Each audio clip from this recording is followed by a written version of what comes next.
Fase Cero. Nada volverá a ser como era. Búscanos en Instagram como Fase Cero Radio y encontrá todos nuestros capítulos en Spotify, siguiendo la cuenta Fase Cero. Después no digas que no te avisamos.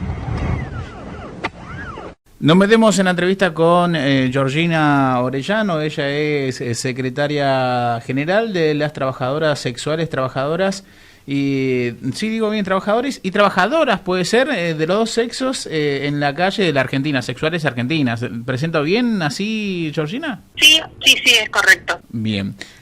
Primero, muchas gracias por atender el teléfono y dedicarnos unos minutitos.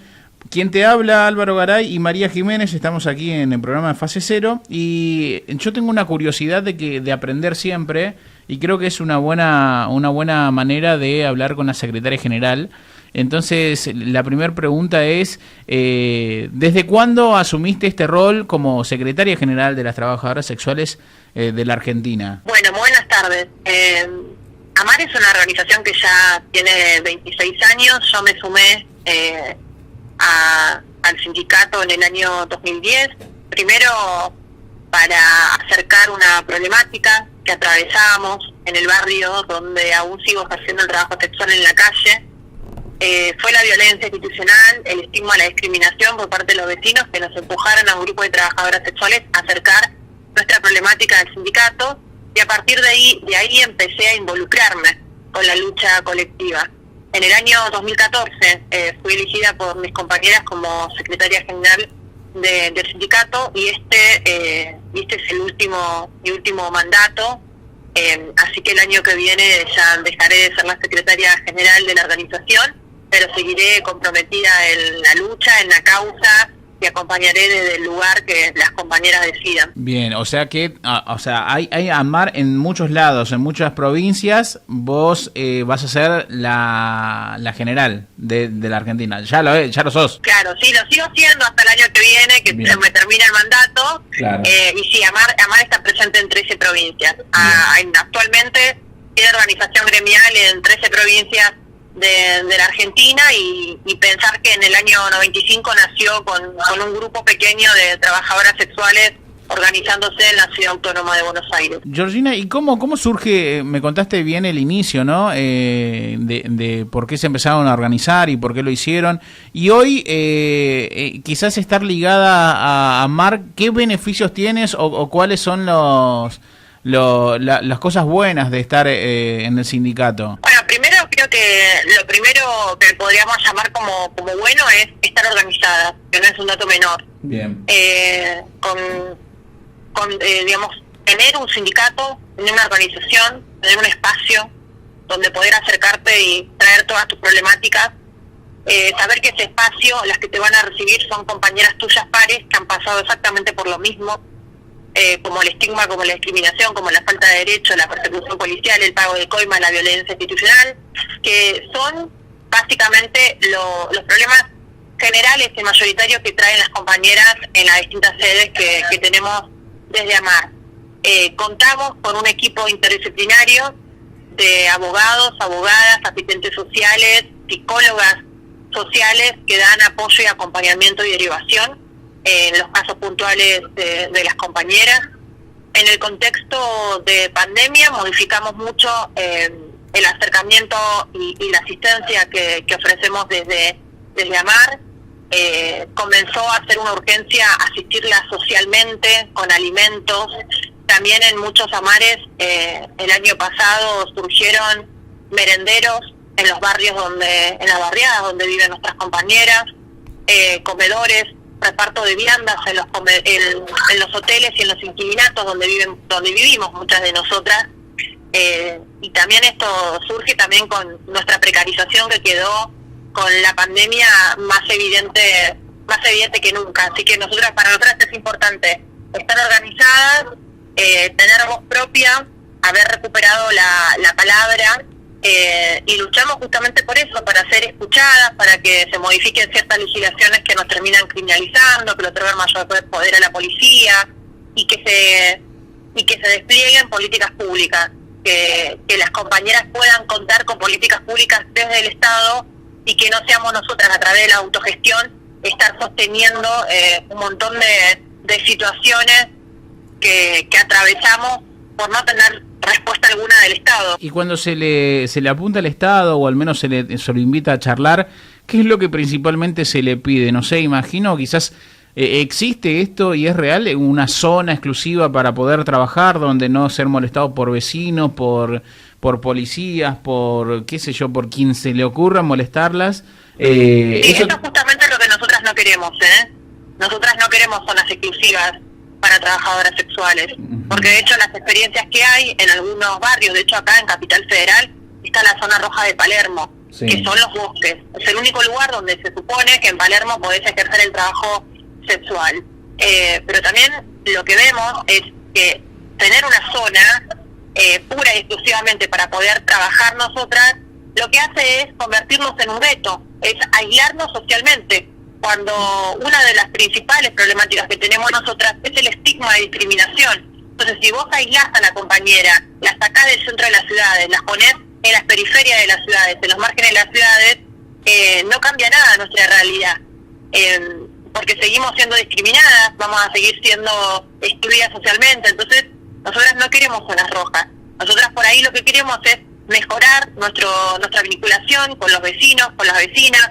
De hecho, vemos que hay un notable mejoramiento en algunos barrios donde las trabajadoras sexuales tienen merenderos, donde las trabajadoras sexuales tienen sus sedes de sus organizaciones. Por ejemplo, en Constitución está la Casa Roja, que es una casa que brinda asistencia integral a las compañeras y también a los vecinos y a las vecinas, y eso ha hecho que se mejore el vínculo, porque el vecino te deja de ver como un sujeto criminal y pasa a verte como un sujeto político, y eso es un gran cambio social para nosotras. Claro, que entiendo que las organizaciones también empiezan a emerger donde el Estado está ausente o donde encima en su caso peor criminaliza, ¿no?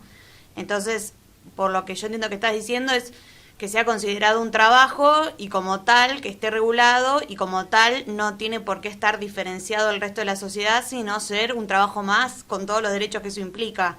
¿Digo bien? Exactamente, exactamente. Es sacar al trabajo sexual del closet social, sacarle el estigma, los prejuicios, el desconocimiento, y vincular a las trabajadoras sexuales con el resto de la sociedad. Lo que nos sucede mucho es que cuando hablamos con funcionarios y funcionarias, ha cambiado la perspectiva de un tiempo a esta parte.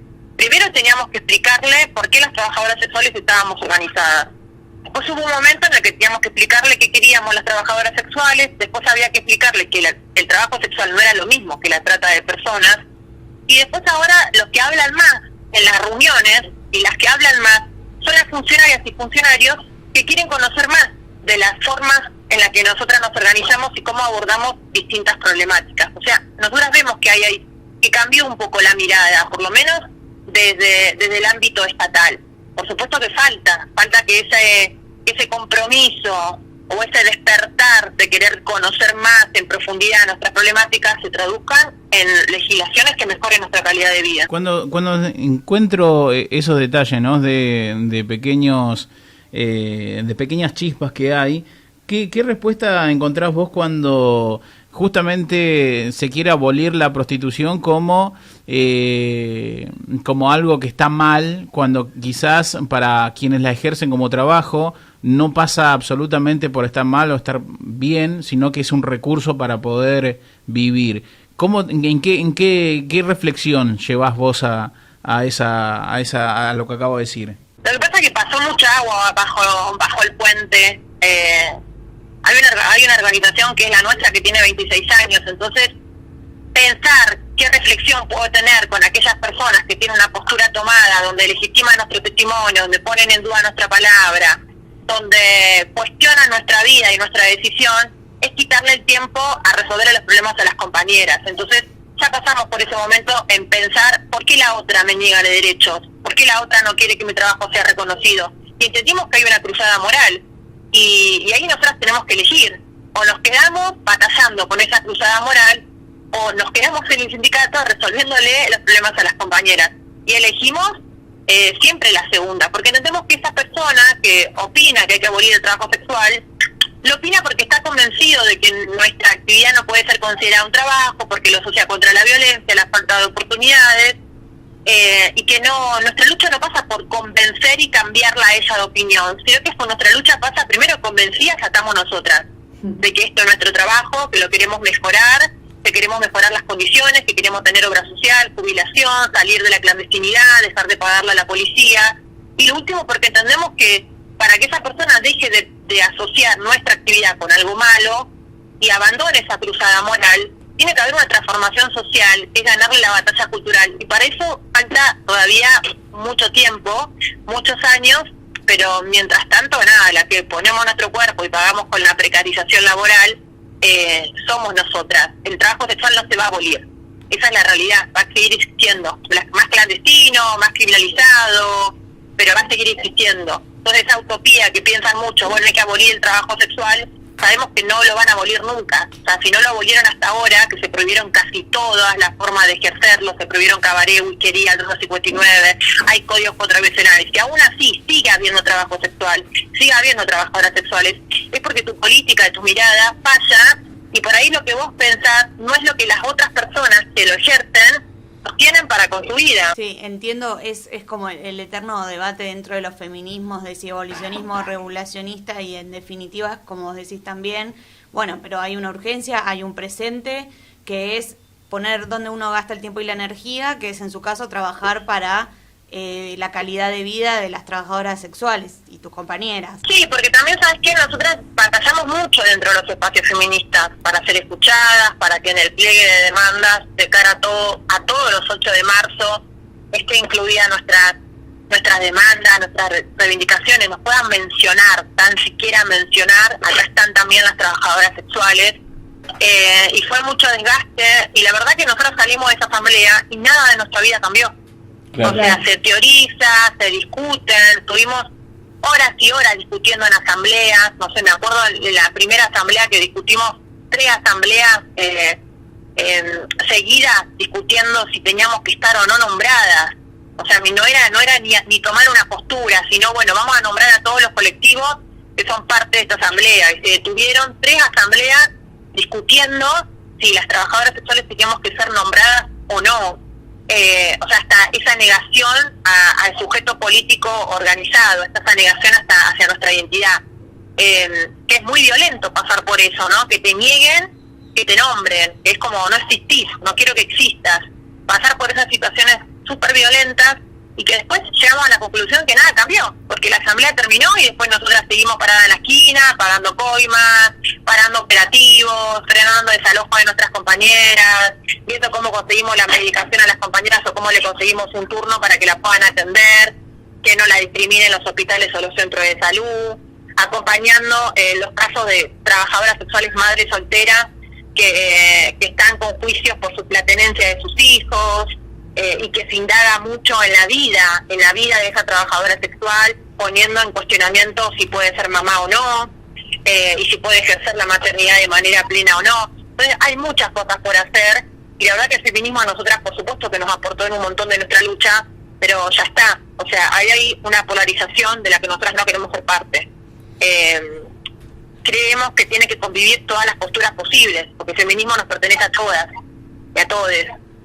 Pero me parece que ahí hay un piso, un techo que llegamos, que es poder estar nombradas y nada más. Entonces ahora tenemos que ir a golpear las puertas de las distintas oficinas estatales para que ahí sí tengamos derechos. Qué importante esto que decís. Me quedo también con esto que hablás de la importancia de nombrar, ¿no? Y leí un par de notas tuyas que contabas también porque tenías tatuada la palabra puta, también una charla TED donde hablabas de cómo también nombrás con todas las palabras como tiene que ser tu trabajo con tu hijo, ¿no? Como qué importante decir, tan simple como eso y tan complejo al mismo tiempo, y tan importante para que las cosas empiecen a visibilizar y por ende cambiar un poco. Sí, totalmente. O sea, me parece que es súper importante dar a conocer la lucha de las trabajadoras sexuales, nombrarnos como nosotras mismas, nos autopercibimos, respetar nuestra identidad construida como trabajadoras, y escuchar todas las voces, todas. O sea, esta pelea no es estás con las trabajadoras sexuales o estás con las personas que se consideran en prostitución. Podés estar con todas, podés abrazar que haya alternativas laborales para las que quieran salir de la prostitución, como también podés abrazar que haya derechos laborales para las que quieran seguir ejerciéndolo pero con mejores condiciones laborales. Georgina, te pregunto, como desde un desconocimiento absoluto, ¿hay algún tipo de filtro, hay algún tipo de análisis en cuanto a la edad, en cuanto a otras cuestiones, cuando alguien se quiere arrimar a amar para, qué sé yo, para ser contenida, quizás, no importa la edad, sí importa que sea a partir de 18 años? Sí, de todas las situaciones que nosotros acompañamos son de personas mayores de edad. Bien. De hecho, durante la pandemia sostuvimos la asistencia, por ejemplo, en un solo barrio, te voy a nombrar Constitución, sostuvimos la asistencia alimentaria y habitacional de 700 compañeras en ese barrio, ¿no? Que pertenecen a Constitución, San Cristóbal, Montserrat, Pompeya, Villa Lugano, y el margen de la edad iba de los 32 años hasta los 65, de trabajadoras sexuales que se acercaron a la sede de la organización en búsqueda de asistencia alimentaria y habitacional producto de la pandemia y la posibilidad de trabajar. Ahora te quiero hacer una pregunta más personal. ¿Cuándo asumiste, cuándo dijiste, bueno, esta es mi etiqueta de trabajadora sexual, esto es lo que yo hago, esta es mi etiqueta de puta, esta es mi etiqueta de feminista? ¿Cuándo te diste cuenta que eso iba a empezar a cambiar desde que asumiste eso como tal? La primera identidad que asumí es la de trabajadora. Y tiempo después tuve que hacer todo un proceso para asumir que la palabra puta no me molestaba, sino que me molesta por ahí el contenido que le dan otras personas a la palabra, ¿no? Que siempre la asocian con una palabra llena de prejuicios, una palabra peyorativa y una palabra que se utiliza para leccionar la toma de decisiones, sobre todo de las mujeres lesbianas, travestis y trans. Entonces, para poder entender por qué se utilizaba la palabra puta como una ofensa, como un insulto, y la importancia de reapropiarse de la injuria, cambiar el contenido político de esta palabra, entender que también la batalla que tenemos que dar nosotras, las trabajadoras y los trabajadores sexuales, es una batalla del lenguaje, porque todo el lenguaje es político, y permitir que nos empiecen a nombrar como nosotras queremos que nos nombren, y no como históricamente estuvimos ligadas a que nos llamen, negando nuestra identidad como trabajadora y poniendo siempre etiquetas donde victimicen y victimizaban una y otra vez nuestras vidas y nuestras tomas de decisiones. Y con el feminismo me pasó lo mismo. Yo con el feminismo, la primera vez que tuve un acercamiento, la verdad que fue un rechazo absoluto. Entré a una asamblea feminista, dije que era trabajadora sexual, conté los problemas que teníamos de trabajadoras sexuales y todo el mundo me miraba como si yo fuera el bicho raro, ¿no? Como, bueno, esta habla, ¿no? Las prostitutas hablan. Eso, yo llegué a escuchar eso y dije, no puede ser tan violento negar la capacidad de agencia de una persona. Seas puta, seas lo que sea, ¿cómo podés asumir que esa otra persona no puede hablar por sí misma y que necesita de otras personas que tutelen la toma de decisiones de ella? Así que esa experiencia que yo tuve, la verdad que me alejó muchísimo. Durante muchos años yo estuve muy enemistada con el feminismo. De hecho, yo pensaba que el feminismo era la policía. Yo sigo pensando igual, ¿no? Pienso que no todo el feminismo es la policía, pero sí hay un feminismo que juega un poco con la policía de la moral. No, se mete en tu cama y te define desde un lugar qué es lo que tienes que hacer y lo que no. Y siempre lo que no, justamente termina siendo criminalizado por el derecho penal, ¿no? Todo aquello que no se puede hacer termina estigmatizado, perseguido, criminalizado, fuera de ciertas normas sociales. Así que eso, fue un proceso súper largo, pero la primera identidad que me representó fue la de laburante. Esa es, cuando yo empecé en el sindicato, a ir al sindicato, a recibir escucha, a buscar preservativos, a hablar con el abogado, a ver los de información, a ver qué era lo que nos decían, qué era lo que teníamos que saber si trabajamos en la calle, a buscar herramientas para defender mi fuente laboral. Una de las cosas que más me interpeló es que cuando yo primero entré a una oficina súper grande, a una sede, que decía Central de Trabajadores y de Trabajadoras, en la CTA, en la cual AMAR es parte. Entonces ya ir de una esquina y entrar a reunirte o a sentarte con un abogado que te va a escuchar el problema que traes, te lo va a buscar también solucionártelo a una central de trabajadores y trabajadoras, a mí me interpeló. porque nosotros estamos asociados como a todo lo malo, lo oscuro, el oscurantismo. Entonces ahí era como entrar en otro lugar donde me afectaban como era. Me afectaban como me vestía, como me identificaba, mi trabajo y demás. Y después que todas las personas que me cruzaban en esos pasillos interminables de la CTA, donde hay un montón de oficinas, donde hay un montón de sindicatos, un montón de organizaciones sociales, me llamaban compañera. Y yo lo primero que le dije cuando llegué a la oficina de AMAR, le pregunté a la compañera de AMAR que me recibió en ese momento, le dije, todas estas personas que a mí me saludaron y me dijeron compañera, ¿saben que yo soy puta? ¿O piensan que yo soy docente, que soy de ATE, que trabajo en el Estado? Y ellas me dijeron, no, sí. Y después me di vuelta y me di cuenta que había una oficina con una caja de preservativo enorme, que todos los compañeros y compañeras del otro sindicato pasaban y se llevaban preservativo, y decía bien grande Sindicato de Trabajadoras Sexuales. Entonces ahí me sentí un poco afectada. Dije, no era todo tan malo como yo pensaba que era mi trabajo. Acá por lo menos hay un lugar donde yo puedo venir, sentarme, charlar, me saludan, preguntan cómo me va en el trabajo, cosas que yo no podía hacer, ni en mi casa, ni en mi entorno, ni con mis amigos, ni con mis amigas, porque ahí nadie sabía a lo que yo me dedicaba. Entonces ahí, eso fue como mi primer clic, decir, bueno, yo soy parte de esta clase, yo soy trabajadora, soy laburante, y me tengo que organizar como se organizan los demás, para mejorar sus condiciones de trabajo. Leía por ahí que siempre es una lucha, ¿no? Desde tu postura, de tu trabajo, es putas versus vecino, putas versus policía, putas versus cliente, putas versus todo. Y también quizás una pequeña batalla quizás interna tuya fue quizás explicarle a tu hijo que ese era tu trabajo, que eso era lo que le daba quizás el plato de comida diario para él. ¿Cómo fue esa charla de que Santi, tu hijo de 13 años, ¿no? Si lo digo bien, entendiese que ese era tu oficio? ¿Cómo fue eso? Y la verdad que la charla con mi hijo fue la más amorosa que tuve.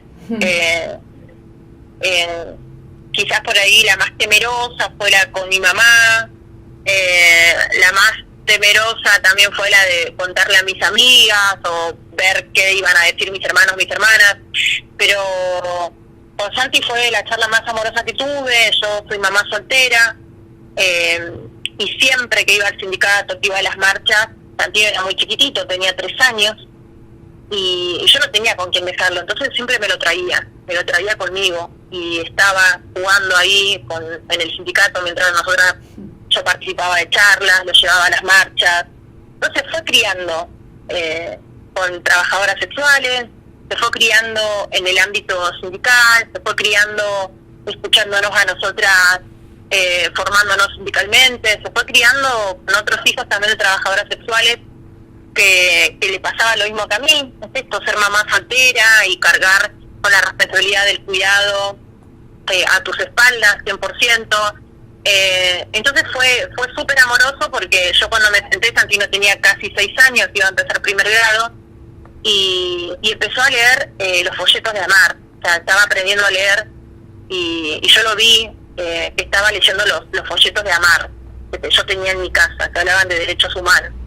Y ahí fue que dije, bueno, en algún lado él va a contar que vamos al sindicato, que estamos en las marchas. Entonces, ¿cómo darle herramientas? Eso fue por ahí lo que me preocupó. ¿Qué herramientas le puedo dar para que él ponga límites a qué es lo que quiere contar y lo que no, y que sepa que lo que él decide contar no va a ser bien recibido por la otra persona? Así que eso fue como esto, trabajar un poco, bueno, ¿qué herramientas le doy? Y yo le dije, mira, hay 2 lugares donde no podemos contar tan abiertamente a lo que yo me dedico, que es la escuela y es la casa de la abuela. Y él lo fue a contar en la escuela, porque también la escuela tenía una serie de ciencias donde iban a presentar trabajos y estaban por celebrar el Día de la Familia. Y la tarea consistía en dibujar de lo que trabajaba mamá o papá, con esta mirada tan binaria de pensar que todas las familias responden a los patrones tradicionales.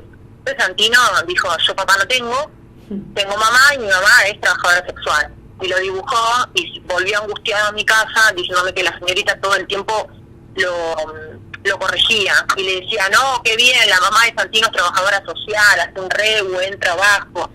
Entonces al día siguiente fui a hablar con la maestra y le dije, mira, Santino volvió angustiado porque vos lo corregiste todo el tiempo, él no mintió, no se equivocó, no se confundió, yo soy trabajadora sexual. Así que ahí hablé con la directora, por suerte siempre en las escuelas donde fue me han tocado docentes súper comprometidas, para que Santino pase su etapa escolar sin ningún tipo de discriminación o bullying. Pero las veces que tuvo en estas situaciones también se pudo defender solo, entonces también ahí un poco dejé de sobreprotegerlo, entendiendo que bueno, yo le di todas las herramientas posibles y él las va a utilizar, digamos, ya tiene 13 años, es adolescente, secundario, primer año, y él va a saber cómo defenderse y también va a saber cuándo pedirme ayuda y cuándo no. Mira, me quedo, el silencio fue el análisis de todo lo que contaste y también cómo evadir eso, ¿no? Es como la protección de la madre, hasta aquí llega, señor, hasta la puerta del jardín, la escuela. Bueno, ya hay un campo de batalla que atraviesa su alcance protector. Y lo digo de manera humorística. Me resulta interesante. Y hoy no tiene ningún problema. ¿Hoy lo expresa o cómo lleva esa cuenta de su mamá trabajadora sexual con 13 años? No, lo cuenta en todos lados. Ya no, él no tiene ningún problema con eso. De hecho, yo a veces le digo, che, Santi, ¿te parece que vos lo tenés que decir? No sé, la otra vuelta empezó las clases y el primer día hicieron un juego en la escuela, en la materia Educación Sexual Integral. Hicieron un juego y tenía que construir un relato, un cuento, con una historia verdadera que le haya atravesado a la persona y con otra historia que sea mentira. Entonces que los compañeros y las compañeras tenían que adivinar cuál era la verdadera y cuál era la mentira. Y yo me reía un montón porque Santino me contaba, mamá, yo la verdadera dije, mi mamá es trabajadora sexual, y la falsa dije, de chiquito tuvo un accidente. Y que sus compañeros que están en la burbuja, que son 6, dijeron los 6 que la verdadera era que él de chiquito había tenido un accidente y que la mentira era que su mamá era trabajadora sexual. Y lo contaba riéndose, ¿no? Entonces yo le dije, Santino, el primer día ya lo querés ir a contar. Y como dijo, no, bueno, pero súper asumido, y que después la maestra le dijo, no, bueno, capaz que todos pensamos que la verdadera era que él tuvo un accidente y asumimos directamente que la mentira era que su mamá era trabajadora sexual. Entonces eso nos tiene que llevar a reflexionar un montón de cosas. ¿Por qué anulamos que haya personas que ejerzan el trabajo sexual? ¿Por qué no conocemos una persona que lo pueda venir a decir así, che, mi mamá es esto? Y Santino dijo, yo lo puedo contar porque yo no tengo ningún drama con eso. Sé que a esta escuela vienen un montón de hijos de trabajadoras sexuales. De hecho, yo elegí esa escuela de Santino porque sé que mis compañeras mandan a sus hijos ahí, pero que los docentes no saben y los alumnos tampoco saben, porque los hijos de mis compañeras tampoco saben que sus mamás son trabajadoras sexuales. Claro. Entonces Santino pudo explicar eso y dijo, capaz que en más de un aula se van a encontrar con un hijo de una trabajadora sexual, pero nunca lo van a saber porque ese pibe tampoco sabe, porque su mamá no quiere que se entere, porque tiene miedo que su hijo la excluya, que tenga vergüenza del trabajo que hace su mamá. Y estamos hablando de una escuela secundaria que está en el barrio de Constitución, o sea, uno de los barrios con mayor población de putas en la calle. Vos caminás una cuadra y te encontrás con un montón de trabajadoras sexuales. Entonces mirás si ahí, justo en esta escuela, tienen esa mirada, imagínate al resto de la sociedad. Y por eso es importante no dar una gran batalla cultural para transformar esta sociedad en una sociedad un poco más vivible para todos y para todas. Estamos hablando con Georgina Orellano, ella es del Sindicato de Trabajadores Sexuales de la Argentina. Georgina, para ir cerrando también, te quiero traer un hilo de lo que leí. Tema con Jimena Barón cuando presentó su disco, cuando presentó su tema, vos con una foto. ¿Levantó algo de polémica? ¿La polémica no existe? ¿Cómo se puede leer eso entre líneas? Sí, la verdad que levantó una violencia, ¿no? Fue muy violento todo, fue súper violento como lo abordaron los medios de comunicación de programas de la tarde, que son programas que puede ver mi mamá, mi tía, mi abuela, mis primas, ¿no? Que la bajada de línea que hicieron fue como castigar a Jimena por el tema, castigar a Jimena también porque se sacó una foto con nosotras. Fue un proceso para nosotras de mucha violencia y también de mucho aprendizaje. Dijimos, bueno, a esto nos vamos a tener que exponer. Imagínense de que si esa batalla, que pareció una batalla campal, que se armó en las redes sociales, en la televisión, es porque ella presenta un tema, y aparte porque es justamente ella una figura de mucho alcance, con mucha llegada, genera esto. Imagínense cuando tengamos que discutir un proyecto de reconocimiento de trabajo sexual en el Congreso Nacional, que nos van a prender fuego. Entonces era también ver en qué cosas habíamos fallado, el tema importante de la comunicación y el seguir trabajando en pos esto de derribar mitos, de desconstruir prejuicios, de llenar un poco con contenido político el grado de desconocimiento que hay de las personas, porque uno siente que cuando ella después presentó el video y que asoció la palabra puta como una cuestión de libertad sexual, como que todos dijeron, bueno, pero era esto lo que estaba presentando. O sea, lo que jodió es que abrazó la lucha de las putas que se reconocen putas y que ejercen el trabajo sexual. No jodió tanto el día después, que porque cuando ella presenta el video, presenta el tema, se termina la polémica. Entonces la polémica no era tanto el tema, sino que la polémica era que ella decidió politizar esa presentación de su tema musical. Esa politización traía esto, un sujeto invisibilizado, pesimizado, y ahí se mezclaron un montón de cosas. Se mezcló lo morboso, el amarillismo, y se mezcló todas las tensiones que hay entre los feminismos. A muchas, yo he hablado ahí con muchas feministas de distintos ámbitos y espacios, que estaban muy preocupadas con el grado de violencia que había despertado esa llegada masiva del discurso de las trabajadoras sexuales. Otra vez traigo la línea, ¿no? Y me dejas titular la nota como las feministas son un poco policía. Sí, yo de hecho muchas de las preguntas que nos hacen, la verdad que son preguntas inquisidoras, que también hace la policía, claro. Que también nos hace la policía. La policía, cuando nos quiere cobrar coimas, cuando quiere sacar una ventaja, siempre nos trabaja la culpa. Y el feminismo abolicionista hace lo mismo. Es exactamente la misma técnica, la misma estrategia, la misma manipulación. Y eso a mí me sorprendió un montón, porque yo dije, yo de la esquina sé que el policía me va a trabajar el tema de mi hijo. Primero, es lo primero que te hace. Uy, sos mamá, pobre de tu hijo. O es lo primero. O cuando me quieren hacer un acta contravencional, lo primero que me dicen es, si tu hija te viera, como que si fuese que todo el mundo tiene que sentir vergüenza por lo que yo soy, por lo que yo hago. Y te trabajan la culpa. Esa culpa tiene como fin, por lo menos la policía está súper claro, que el fin de trabajarte esa culpa es que vos termines pagando, porque no querés escuchar eso malo que el otro te está diciendo.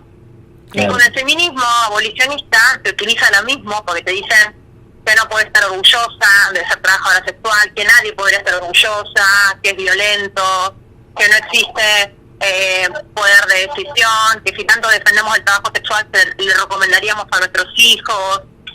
Claramente ahí te están jugando nuevamente la culpa, te están cuestionando tu palabra, tu testimonio, desvaloriza totalmente tu experiencia como laburante, claro. Y como fin tienen negarte derechos y callarte la boca. Eso es lo más perverso en ambos ámbitos, la policía de la calle y la policía de la moral, que siempre está lamentablemente enquistada dentro de los espacios feministas. Georgina, te queremos agradecer junto con María. No sé si tenéis algo más para agregar, María. No, solo, bueno, sí, obviamente me sumo al agradecimiento por tu tiempo, por tus palabras, por todo. Y no, darte unos segundos si tenés ganas vos de decirnos algo más, porque creo que lo importante justamente es darles voz, que ya la tienen, ¿no? Pero darles los espacios, si querés decirnos algo más que constructivo como todo lo que venís contando, para que tengamos en cuenta como sociedad a la hora de ir por una cultura mucho más tolerante. Que una de las cosas que a nosotras mucho nos molesta y nos violenta en el trabajo sexual no es lo que la gente da por sentado, sino que son cosas que se mantienen en redes de ocultamiento. O sea, a mí lo que me jode de ser puta es tener que pagarle a la policía, lo que me jode de ser puta es tener que explicar todo el tiempo porque soy puta, lo que me jode es tener que haberle mentido durante mucho tiempo a mi familia, a mi mamá, a mi hijo, mantenerlo oculto. Lo que me jode es que la demás gente piense que yo tengo que sentir vergüenza por lo que hago. Lo que me molesta muchísimo es que no tengo obra social. Lo que me molesta es que no hice ningún aporte jubilatorio, aunque hace 15 años que soy trabajadora sexual y que sé que no me voy a poder jubilar de nada hasta mientras tanto mi trabajo no esté reconocido. Esas son las cosas que a mí me molesta del trabajo sexual. y que están asociadas justamente por el estigma, por el no reconocimiento, por la clandestinidad, por la criminalización, y que después una de las cosas que me molesta mucho es tener que explicar todo el tiempo por qué me dedico a esto, por qué me organicé, cuando en realidad la preocupación de la otra persona tendría que ser por qué tenemos que seguir pagándole coimas a la policía, por ejemplo. No, lo que nos debería generar o despertar o interpelar es que por qué las putas no tienen derechos laborales, por qué durante años fueron castigadas con el derecho penal, por qué las putas van presas por el solo hecho de pararse en una esquina, como esas son las cosas que nos tienen que interpelar.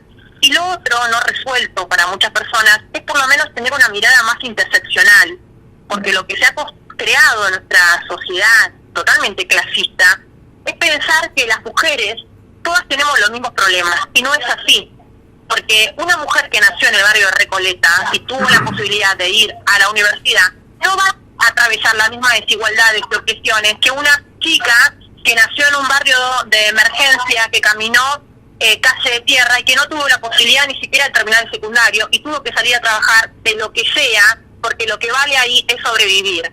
Entonces ese aprendizaje de tener una mirada interseccional, de saber que todas atravesamos por distintas desigualdades, pero que a la vez hay que abrazar a todas, y que hay que tener una sororidad que no sea selectiva. Vos no tenés que ser sorora con la única que puede sentir empatía, porque la empatía borra la conciencia de clase, que es necesaria para transformar la realidad de todos los trabajadores y de todas las trabajadoras. Georgina, te agradecemos. Yo principalmente te agradezco porque he aprendido mucho hoy con vos, escuchándote. Y bueno, seguiremos en contacto para lo que necesites y espero que este último año de tu legado sea mucho más fuerte y que se conviertan los objetivos en realidad. Bueno, muchísimas gracias a ustedes por el espacio y por escucharnos. Que tengan buenas tardes. Ahí pasaba entonces Georgina Orellano. Ella se define como puta feminista, peronista, trabajadora sexual callejera y secretaria general del Sindicato de Trabajadores Sexuales de la Argentina. Fase Cero. Nada volverá a ser como era. Búscanos en Instagram como Fase Cero Radio y encontrá todos nuestros capítulos en Spotify, siguiendo la cuenta Fase Cero. Después no digas que no te avisamos.